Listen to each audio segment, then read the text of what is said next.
சோதரம். கர்த்தருடைய பரிசுத்த நாமம் மகிமைப்படுவதாக. கர்த்தர் இயேசு தந்த புது வாழ்வு ஊழியத்தின் சார்பாக இன்னைக்கு கர்த்தருடைய வார்த்தையை தியானிக்க தெரிந்து கொண்ட வேத பகுதி 1 கொரிந்தியர் 15வது அதிகாரம் அதனுடைய 4வது வசனம். அடக்கம் பண்ணப்பட்டு வேத வாக்கியங்களின்படி 3ஆம் நாளிலே உயிர்த்தெழுந்தார் இயேசு. அன்பானவர்களே, இன்றைக்கு உயிர்த்தெழுந்த இயேசு, அல்லேலூயா, எழும்பு சியோனே எழும்பு என்கிற தலைப்பிலே நம்ம கர்த்தருடைய வார்த்தையை தியானிக்க போகிறோம். உயிர்த்தெழுந்த இயேசுவை குறித்து சொல்லப்பட்ட தீர்க்க தரிசனம். இன்னைக்கு ஒரு 5 தலைப்பில் கர்த்தர் எழும்புகிறார். 1, 2வது மனிதர்கள் எழும்புகிறார்கள், 3வது எழும்புகிறது, 4வது எழும்பும், 5வது எழும்பு சியோனே. அல்லேலூயா. எழும்பு சியோனே என்கிற தலைப்பில் ஒரு 5 தலைப்பிலே கர்த்தருடைய வார்த்தையை பகிர்ந்து கொள்ள ஆசைப்படுகிறேன். முதலாவது, கர்த்தர் எழும்புகிறார். வேதம் சொல்லுகிறது, அவர் அடக்கம் பண்ணப்பட்டு வேத வாக்கியங்களின்படி 3ஆம் நாளிலே ஆண்டவர் உயிர்த்தெழுந்தார், அதாவது எழுந்தார். அல்லேலூயா. இன்னும் பாருங்க, வேதத்திலே ஏசாயா 53:2, இளம் கிளையை போலவும் வறண்ட நிலத்திலிருந்து துளிர்கிற வேரை போலவும் அவனுக்கு முன்பாக எழும்புகிறார். அவருக்கு அழகும் இல்லை, சௌந்தரியும் இல்லை. அவரை பார்க்கும்போது நாம் அவரை விரும்பத்தக்க ரூபம் அவருக்கு இல்லாதிருந்தது. அல்லேலூயா. பிரியமானவர்களே, கர்த்தர் எழும்புகிறார் என்கிற முதலாவது வார்த்தையை நான் உங்கள் மத்தியிலே வைக்கிறேன். அல்லேலூயா. முதல் சொல்லப்பட்டிருக்கிறது, அவர் அடக்கம் பண்ணப்பட்டு 3ஆம் நாள் உயிர்த்தெழுந்தார். இங்கே சொல்லப்பட்டு இருக்கிறது, ஏசாயா தீர்க்கதரிசி மூலமாக கிறிஸ்து பிறப்புக்கு முன்னே அவர் இப்படி எழும்புவார். அவருக்கு அழகும் இல்லை, சௌந்தரியம் இல்லை. அவரை பார்க்கும்போது நாம் விரும்பத்தக்க ரூபம் அவருக்கு இல்லாது இருந்தது. ஆண்டவர் அடிக்கப்பட்டு உடைக்கப்பட்டு சிதைக்கப்படுகிறதே கிறிஸ்து பிறப்புக்கு முன்னே. அல்லேலூயா. தேசிய தீர்க்கதரிசி மூலமாக எழுதப்பட்ட தீர்க்க தரிசனம். எழும்புகிறார் என்கிற தலைப்பிலே பேச. 2வது ஒரு தலைப்பு, எழும்புகிறார்கள். அவர்கள் எழும்புகிறார்கள், மனிதர்கள். வேதம் சொல்லுகிறது, சங்கீதத்தின் புஸ்தகம் 54வது சங்கீதம் அதனுடைய 3வது வசனம், அந்நியர் எனக்கு விரோதமாய் எழும்புகிறார்கள், கொடியர் என் பிராணனை வாங்க தேடுகிறார்கள், தேவனை தங்களுக்கு முன்பாக நிறுத்தி நோக்கார்கள். அல்லேலூயா. சங்கீதக்காரன் தாவீது சொல்லுகிற வார்த்தை, அந்நியர் எனக்கு விரோதமாக எழும்புகிறார்கள், கொடியர் என் பிராணனை வாங்க தேடுகிறார்கள். சங்கீதக்காரன் தாவீது எழுதி சொன்ன தீர்க்க தரிசன வார்த்தை. இன்னொரு வசனத்தை நம்ம எழும்புகிறார்கள் என்கிற தலைப்பிலே பேச இருக்கிறோம். மீகா தீர்க்க தரிசி புஸ்தகம் அதனுடைய 7வது அதிகாரம் 6வது வசனம், மகன் தகப்பனை கனவீனப்படுத்துகிறான், மகள் தன் தாய்க்கு விரோதமாகவும் மருமகள் தன் மாமிக்கு விரோதமாகவும் எழும்புகிறார்கள், மனுஷனுடைய சத்துருக்கள் அவன் வீட்டார் தானே. அல்லேலூயா. இன்னைக்கும் குடும்பத்திலே அநேக மனிதர்கள் கிறிஸ்துவை கிறிஸ்து என்று அறிந்தும் அவருக்கு சாட்சி இல்லாத வாழ்க்கை வாழ்கிறவர்கள், மாமிச கிறிஸ்தவர்கள், கிறிஸ்துவின் அன்பை பூரணமாக பரிசுத்த ஆவியை பெறாதவர்கள் கிறிஸ்தவ குடும்பத்திலையும் ஒருவருக்கு ஒருவர் எழும்புகிறதை நம்ம பார்க்கிறோம். அல்லேலூயா. சத்ரு தாவீது மீது எழும்பினான், அது அவர் சொல்லுகிறார். 2வது, குடும்பங்களிலே ஒரு ஒற்றுமை இல்லை, சாட்சி இல்லை, ஆண்டவரை குறித்தின சாட்சி. அல்லேலூயா. சகோதரனுக்கு சகோதரனும், கணவனுக்கு எதிராய் மனைவியும், மனைவிக்கு எதிராய் கணவனும், பிள்ளைகளுக்கு எதிராக தாயும், தாய்க்கு எதிராக பிள்ளைகளும், மருமகளுக்கு எதிராய் மாமியாரோ, மாமியாருக்கு எதிராக மருமகளும் எழும்புகிறார்கள். அல்லேலூயா.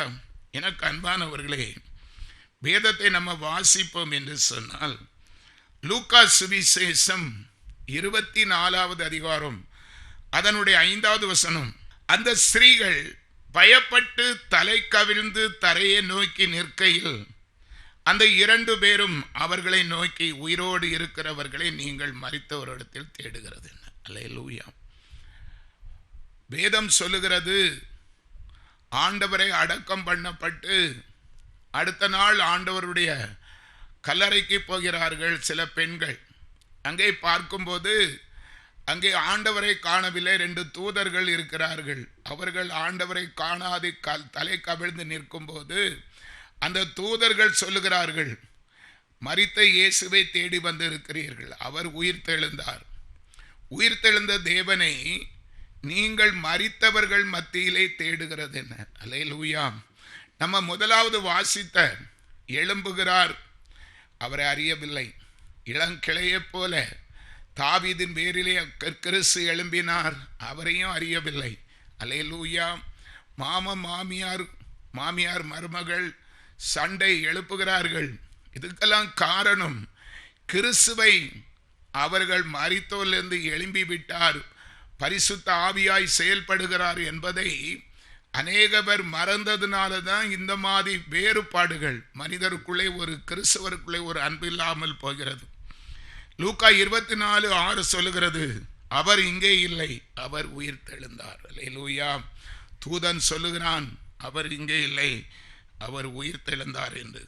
எனக்கு அன்பானவர்களே, இன்னும் நம்ம வேதத்திலே வாசிப்போம்னு சொன்னால் 2 காரியத்தை குறித்து நம்ம பேசியிருக்கிறோம். ஒன்று, அவர் எழும்புகிறார்.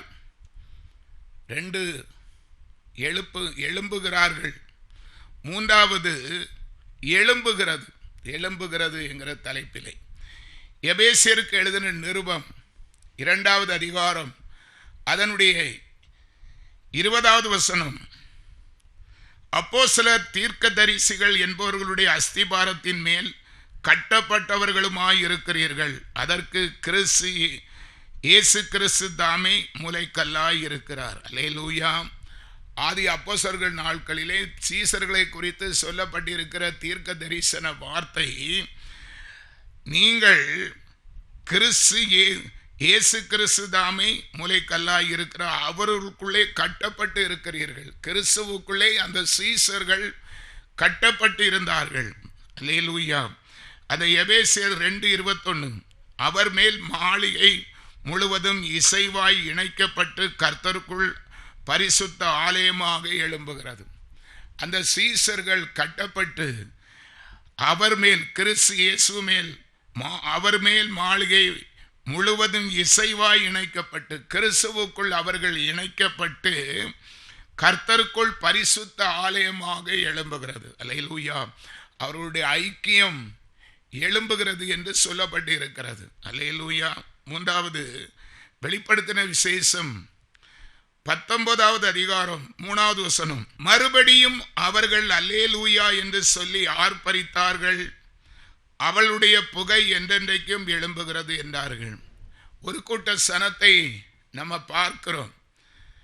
வெளிப்படுத்தின விசேஷம் 19:3 மறுபடியும் அவர்கள் அல்லேலூயா, கர்த்தருடைய நாமம் மகிமைக்கு ஸ்தோத்திரம் என்று சொல்லி ஆர்ப்பரித்தார்கள், அவர்களுடைய புகை என்றென்றைக்கும் கிறிஸ்துவுக்குள் எழும்புகிறது என்றார்கள். அல்லேலூயா.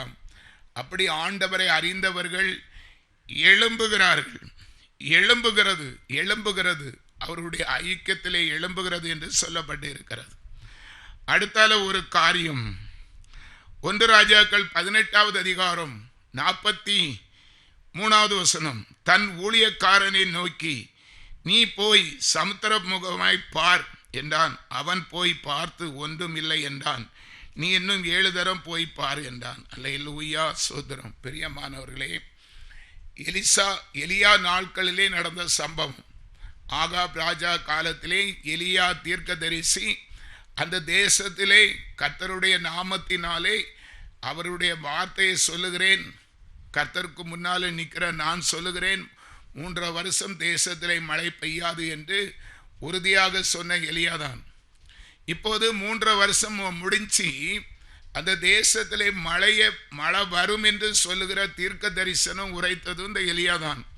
அந்த கர்மேல் பர்வதத்திலே போய் அவன் முழங்கால் படியிட்டு முகம் தரையில படத்தக்க குனிந்து செபித்து தன்னுடைய வேலைக்காரனை நோக்கி நீ போய் சமுத்திர முகமாய் பார் என்றான். அவன் போய் பார்த்து ஒன்றுமில்லை. மேகம் வருகிறதா பார் என்று சொல்லுகிறான். அவன் பார்த்து ஒன்றுமில்லை என்று சொல்லுகிறான். 44வது வசனம், 1 ராஜாக்கள் 18:44. 7ஆம் தரம் இவன் இதோ சமுத்திரத்தில் இருந்து ஒரு மனுஷனுடைய உள்ளங்கை அத்தனை சிறிய மேகம் எழும்புகிறது என்றான். அப்பொழுது அவன், நீ போய் ஆகாபை நோக்கி, மழை உம்மை தடை செய்யாதபடிக்கு ரதத்தை பூட்டி போய்விடும் என்று சொல் என்றான். அல்லேலூயா. கார்மேல் பர்வதத்திலே எலியா முகம் தரையில படுற அளவு குனிந்து செபித்து தன்னுடைய சீசனை நோக்கி, அப்படியாக நீ சமுத்திர முகமாய் பார் என்று பார்க்கும்போது 6 தடவை பார்த்தும் ஒன்றுமில்லை ஒன்றுமில்லை என்று சொல்லுகிறான்.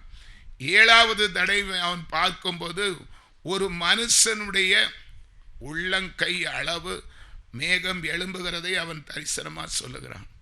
எனக்கு அன்பானவர்களே, அந்த வார்த்தை கேட்ட உடனே எலியாவுக்கு தெரிந்து விட்டது, கர்த்தர் நம்முடைய வார்த்தையின்படி அவருடைய பிள்ளைகள் சீசர்கள் அவரை நம்பி செபிக்கிறவர்கள், அவருடைய நாமத்தை தரித்து கொண்டவர்களை கனப்படுத்துகிற தேவன்.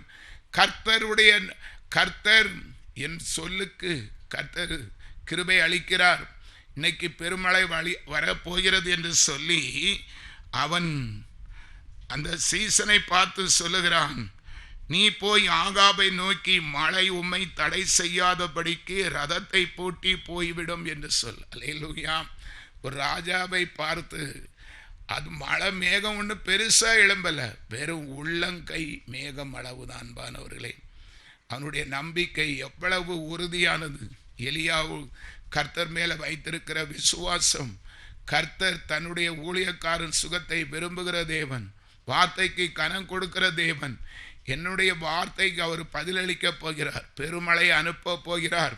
அதனால எச்சரிப்போடு தைரியமாக மழை மேகம் வருவதற்கு முன்பாகவே சீசனிடத்தில் சொல்லி ஆகாப் ராஜாவை பார்த்து, மழை பெருமழை உம்மை தடை செய்யாதபடி ரதத்தை பூட்டி போய்விடும் என்று சொல்லான் என்று. அல்லேலூயா.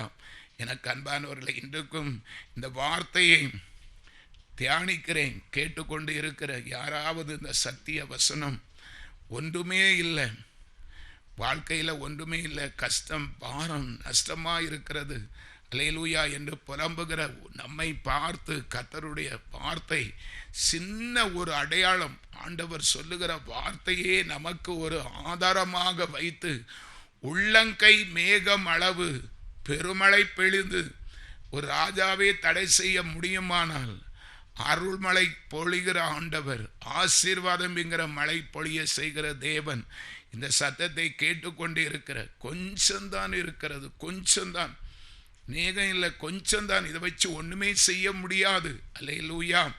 2 மீனையும் 5 அப்பத்தையும் 5000 பேருக்கு போஷித்த கர்த்தர் நமக்கு இருக்கிற கொஞ்சத்திலே அதை மிகுதியாய் வர்த்திக்க செய்ய போகிறார். இயேசுவின் நாமத்திலே நிச்சயமாய் அது தீர்க்க தரிசனமாய் வருகிறது. இதை விசுவாசிக்கிறவர்களுடைய வாழ்க்கையிலே அது அருள் மழையை பொழிய செய்யும். அல்லேலூயா. 3 காரியத்தை பார்த்தோம்.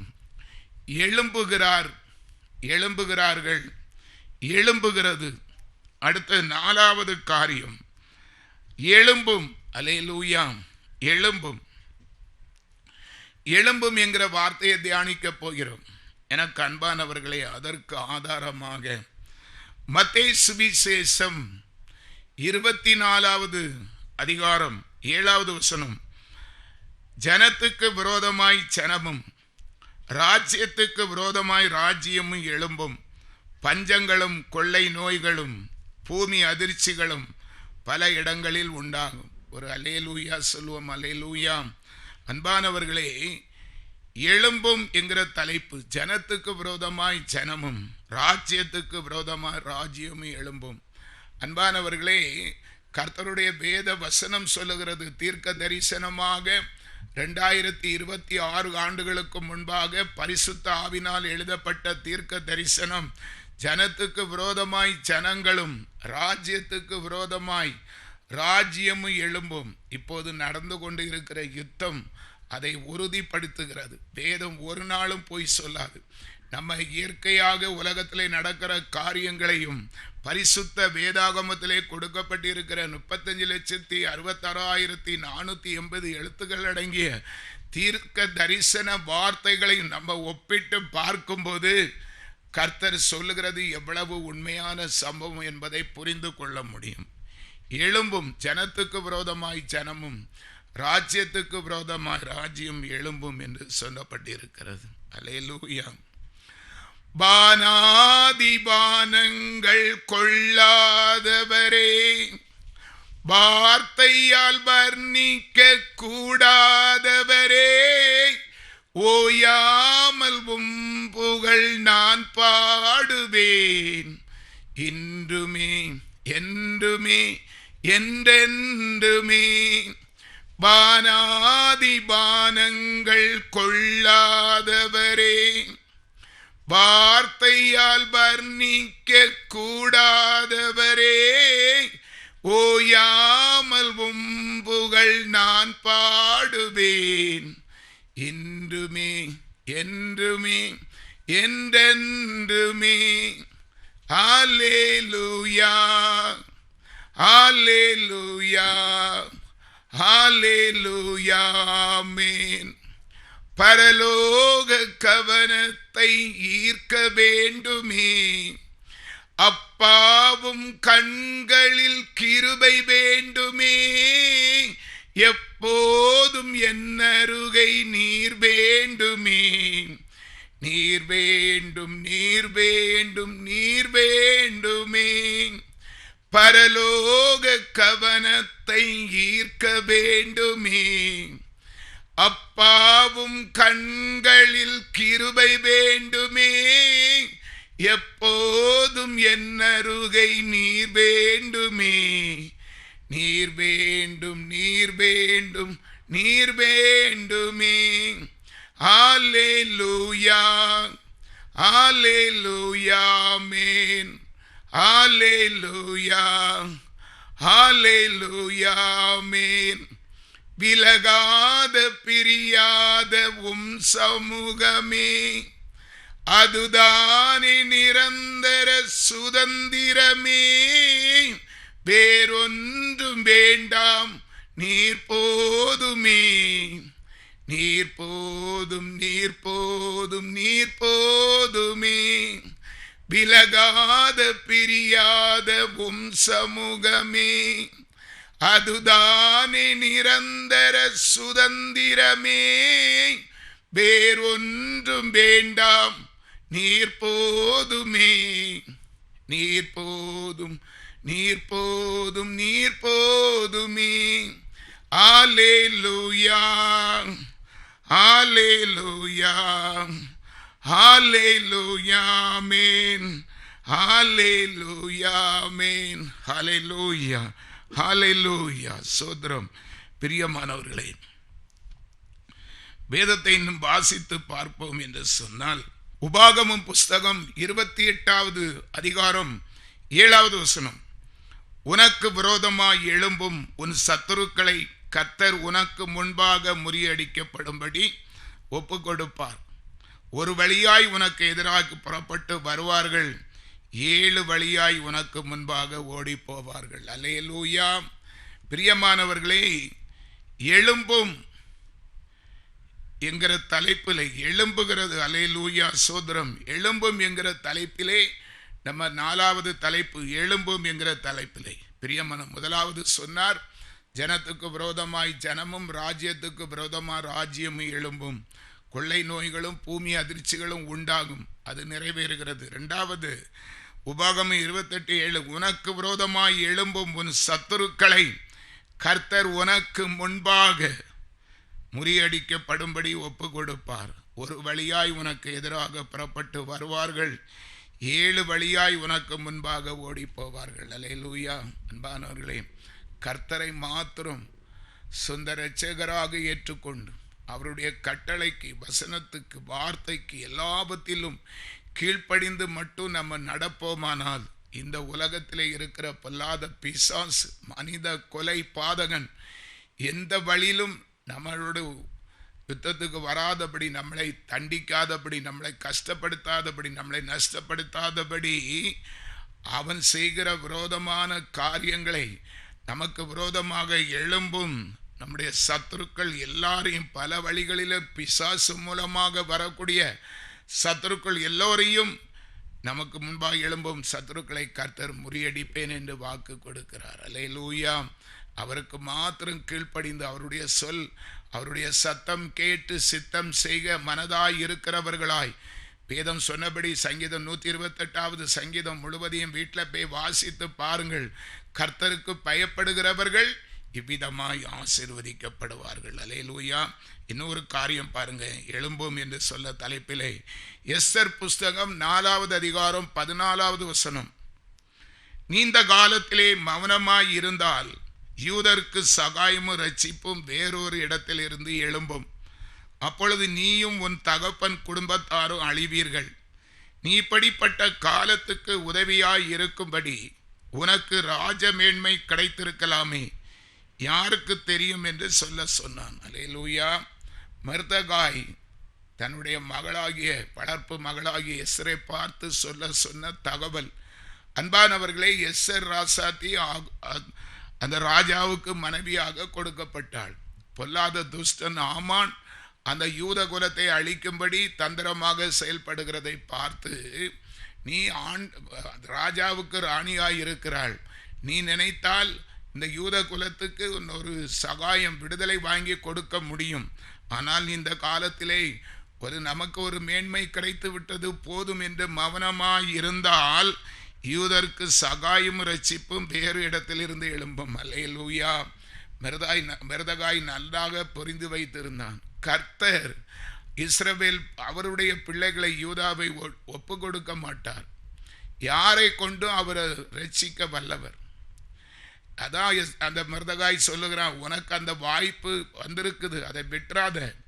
ஆனால் நீ பேசாம இருந்தாலும் யாரை கொண்டும் அவர் காரியத்தை எழும்ப பண்ணுவார். ஆனால் உன்னை குறித்து நிச்சயித்திருந்த காரியத்துக்கு நீ மௌனமாய் இருந்தால், அல்லேலூயா, பேசாது இருந்தால் நீயும் உன் வீட்டாரும் குடும்பத்தாரும் அழிவீர்கள். அல்லேலூயா. என்ன ஆண்டவருடைய சித்தம். ஏழையாயிருந்த எஸ்தர் ராசாத்தி ஆகி அந்த அகுரு ராஜாவுக்கு மனைவியாக மாறி, ஆமான் துஷ்டன் ஆமானுடைய தடைகளை, அவன் கொண்டு வரக்கூடிய கொலை பாதகத்தை அழிக்கும்படி ஒன்னேதான் ஆண்டவர் தெரிந்து வைத்திருக்கிறார். அல்லேலூயா. சோதரம். பிரியமானவர்களே, தயவு செய்து நமக்கு அந்த கிருபை, ஆண்டவரால் தெரிந்து கொள்ளப்பட்டவர்கள் தேவனுடைய சத்தம் கேட்டு சித்தம் செய்கிறவர்களாகத்தான் ஆண்டவர் நம்மை அழைத்திருக்கிறார். அல்லேலூயா. சொல்லுவோம் அல்லேலூயா. இன்னும் நம்ம வேதத்திலே வாசிப்போம் என்று சொன்னால், ஏசாயா தீர்க்கதரிசி புஸ்தகம் அதனுடைய 54வது அதிகாரம் 17வது வசனம் சொல்லுகிறது, உனக்கு விரோதமாய் உருவாக்கப்படும் எந்த ஆயுதமும் வாய்க்காதே போகும். உனக்கு விரோதமாய் நியாயத்தில் எழும்பும் எந்த நாவையும் நீ குற்றப்படுத்துவாய். இது கர்த்தருடைய ஊழியக்காரின் சுதந்திரமும் என்னால் உண்டான அவர்களுடைய நீதியுமாய் இருக்கிறது என்று கர்த்தர் சொல்லுகிறார். பிரியமானவர்களே, கர்த்தருடைய அழைப்பின்படி, அன்பானவர்களே, ஒவ்வொரு மனுஷரும் அழைக்கப்பட்டவர்கள். என்னைக்கு ஆண்டவராகிய இயேசு கிறிஸ்துவை சொந்த இரட்சகராக ஏற்றுக்கொண்டு இருக்கிறோமோ, நாம் எல்லாம் தேவனால் அழைக்கப்பட்டவர்கள், தெரிந்து கொள்ளப்பட்டவர்கள். முதலாவது அழைக்கப்பட்டவர்கள் அழைப்பதும் விதத்தை புரிந்து கொள்ள வேண்டும். உலகத்திலே எத்தனையோ கோடி ஜனங்கள் இருக்கிறார்கள், எல்லோருக்கும் அந்த கிருபை கிடைக்கவில்லை.